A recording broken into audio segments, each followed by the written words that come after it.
After a while, the car pulled to a stop and she was again dragged out of the car.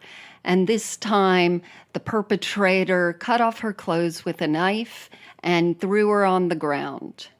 Then, after a while, she heard the perpetrator digging a hole. In her mind, she thought, that's my grave. I'm listening to someone dig my own grave. And she 100% assumed she was going to be raped and killed and then buried. And I'm sure she prayed for peace or for deliverance from God at this point. Back at Julian's house, his mother, who was also very religious, had grown concerned because they hadn't returned from this picnic. I assume maybe they had told him a certain time, but there was no one in sight. She looked up the driveway. She actually prayed for their safe return, and then she walked out on the porch and into her yard to try and get a better look down the driveway to see if they were returning. That was when she spotted a bottle stuck in their fence, and she pulled the bottle out, and inside was a horrifying note. The note was littered with expletives telling them they better not call the fucking police or their fucking kids are going to be raped and burned alive. And it included a symbol drawn that is the Order of the Nine Angles symbol. And it pretty much looks like a pentagram, but it has a few more points to it. And later on, when the police were researching, they found that it represented the group, the Order of the Nine Angles, that had not been seen in Australia, but was burgeoning over in Europe. And they believed in committing crimes, being very vicious against Christianity, and they even believed in sacrifices. So they were seen as equal to Satanists. Again, later, it was found out that Carolyn's family had also received a note that was very similar, and it was days prior to them going on this picnic, warning them to leave the kids alone, don't go searching for them if they go missing, very threatening and alarming. Julian's mother, of course, didn't go by the note, and she fucking did call the police. And it was at this time that they began searching, but they were very worried for these kids, not only if they were kidnapped, but if they were stranded, say their car broke down or something like that happened. They were in the bush. There was no food, there was no water except for the minuscule amount that they had brought with them for the picnic. It gets very hot during the day and it gets freezing cold during the night. And all the authorities thought, okay, this is not a survivable situation because lots of Australians have died in the bush, even ones that were much more prepared than this young in love couple were. Night hit and they didn't see the return of their children. Day 2, nothing. Day 3, and on it went. As the parents and the community, although searching, they couldn't find them because the bush just goes in windy circles and they weren't able to locate any of them. But by the 6th day, they received news that a couple had walked out of the bush into an open area at a state park there and was discovered by a farmer. They were relatively okay, except they were severely sunburned. They had lots of scratches on them, but it was revealed that it was both Carolyn and Julian. We can only assume at this time there's a lot of praising and worshiping and thanking God for delivering them. They got to go home to their families, and then authorities came to interview them separately and find out what had happened this whole time, and also how did they survive for 6 whole days. And this is the harrowing story that Carolyn told them. She told them about pulling to the side and her boyfriend leaving and then getting kidnapped by the masked person. And she also talked about how she heard the grave being dug with a shovel. And it was at that moment that she then heard the perpetrator walk away. You know, she heard the cracking of the branches as the footsteps got less and less. And I'm sure she was thankful. And at that time, she was also trying to get out of her arms tied up and her mouth, but it was all too tight and she couldn't do anything. But God does answer prayer, because the next thing she heard was a familiar voice calling out to her, and it was her boyfriend, Julian. He was running towards her, and he leaned up against her. He had also had his hands tied. He had also been stripped naked, and all he could do is tell her, "I'm here, I'm here."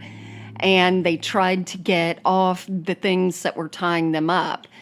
Julian, he must not have had on the blindfold at this point, and he saw a pile of clothes not far from them, the ones that had been cut off, along with the knife that had been used to cut off their clothes. So he scooched on the ground, went and got the knife, and brought it over and started cutting off their ropes and the ties and all that, while Carolyn was hysterical. She just wanted to run away before the guy got back, because they were in a ticking time bomb. There was a clock ticking down before that guy got back, and who knows what would happen next. Quickly, they were ready to run, but Julian, thinking quickly, also looked around where they were, spotted a little bit of food, a sleeping bag, and he grabbed those, and they took off into the bush to get as far away from that one person, or maybe there was a group, they didn't know, and just ran like crazy for hours and hours. When they had time to stop and breathe for a second, Julian told her what happened. He said, "When I walked back to the carcass, I realized it was a setup. I bent down to see what had happened to it, and the next thing I knew, I was rushed and hit over the head. I was unconscious for a few hours until I woke up later somewhere else." They again prayed for their deliverance, and naked, they kept running through the bush, getting lost and more confused as time went on. It was really disheartening, because after a while, they realized they were exactly back at the camp where the hole was being dug. And, you know, Carolyn panicked. She wanted to get as far away from that guy as she could. Julian, seeing the camp again, said, "I'm going to go in one last time." And she hid while he ran in, and he grabbed more food and water that belonged to the person who had kidnapped them. If it wasn't for those stores of food and water and the sleeping bag that they can get into at night, there's no way they would have survived 6 whole days.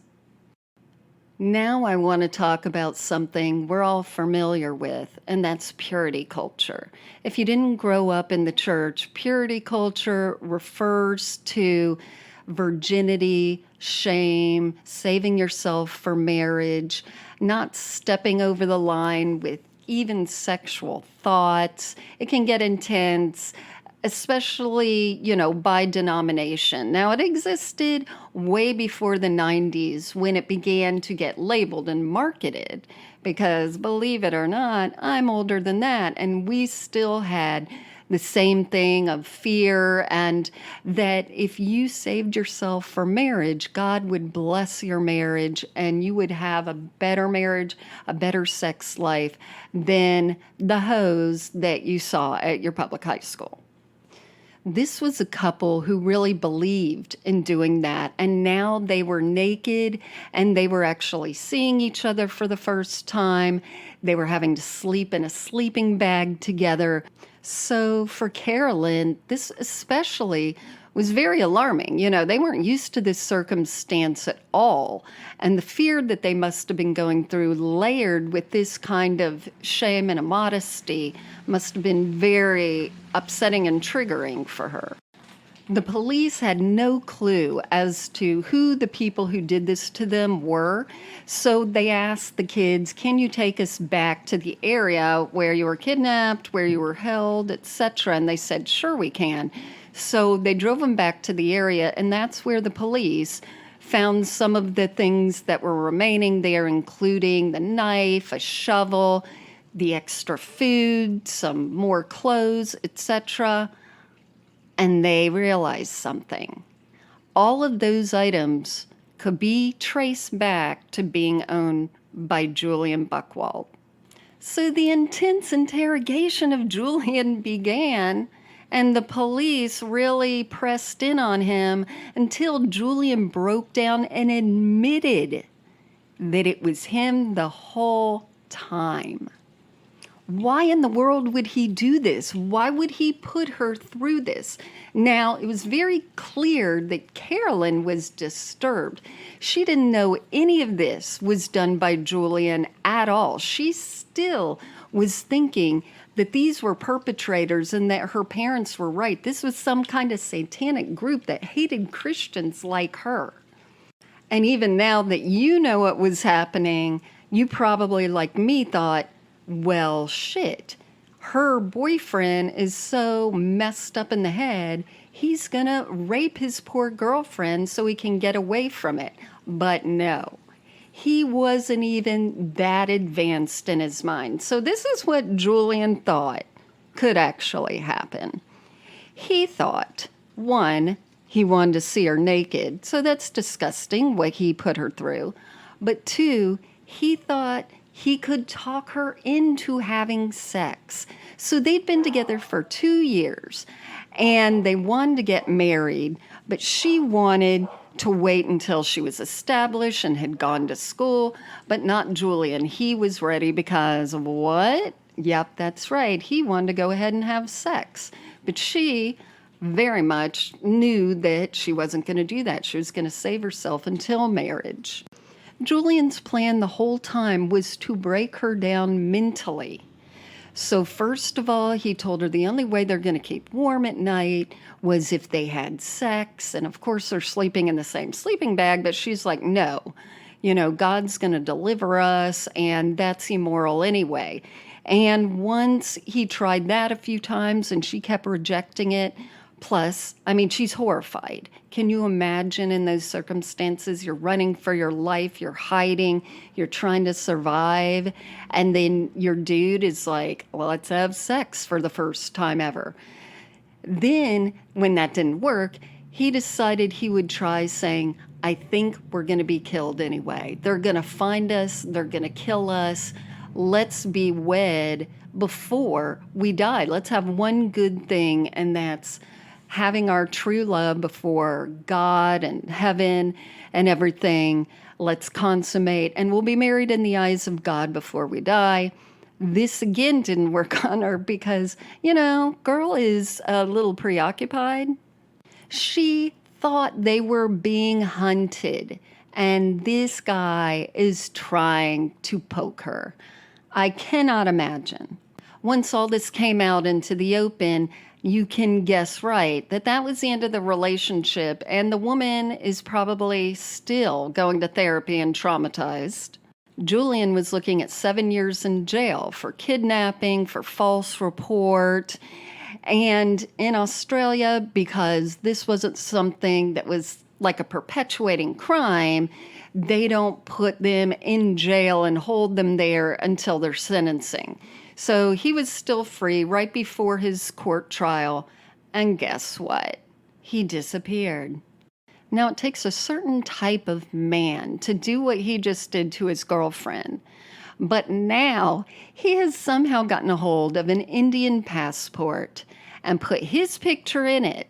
He went and got hair dye. He dyed his light blonde hair black or dark brown. And then he went and put on fake tanner and pretended he was Indian and he was escaping the country.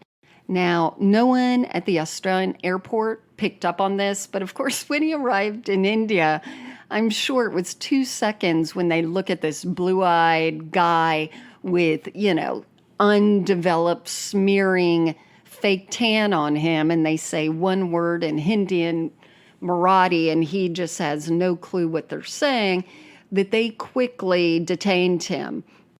He ended up getting sent back to Australia, and then he did his jail time. But you know what was even better than that for our dear Julian? It was found out he wasn't even an Australian citizen. He was born in Germany and had been moved over when he was 1 year old and never took the time to get an Australian passport, which he easily could. So after his jail sentence, they deported him to Germany. There goes that virgin, shipped back to Germany where he didn't know the language, he didn't know anyone, he couldn't get a job, and I don't care. Now, we all rationalized ways around that purity culture and those Bible verses that kept telling us we weren't allowed to have any sexual activity of any kind. But I think this wins the award as being the most disgusting, terrible, heavily pre-planned situation that I've ever heard of. It was found out that Julian had hidden extra food, extra water out there in preparation for his whole little situation there. And they only walked out after 6 days because he kept getting a no. But, on the 7th day, he rested.